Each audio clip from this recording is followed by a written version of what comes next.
peut-être la plus difficile à écouter aussi, la symphonie d'Émile.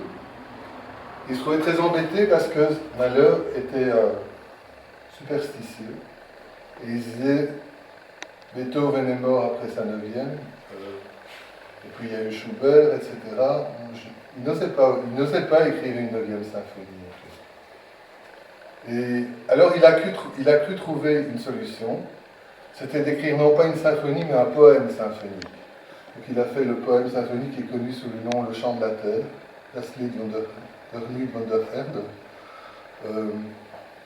qui était basé sur une gamme des poèmes chinois, mais traduits en allemand, et sur une gamme pentatonique chinoise, c'est-à-dire que quelque part il y avait le chiffre 5 dedans.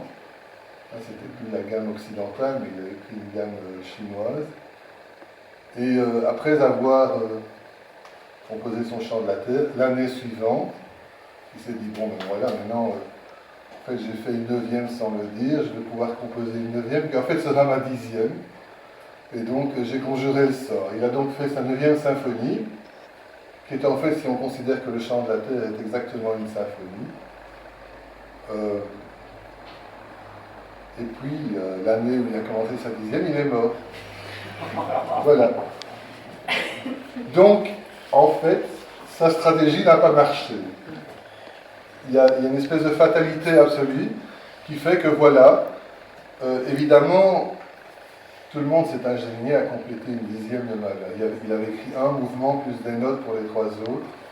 Et il existe évidemment maintenant plein de 10e symphonies de Mahler sur le marché, mises au point par un musicologue anglais, Van Derenko, quelque chose comme ça, qui a recomposé une 10e de Mahler à partir de tous les morceaux qui...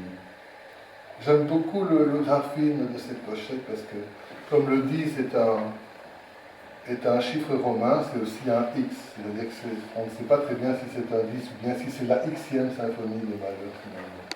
On n'en sait rien.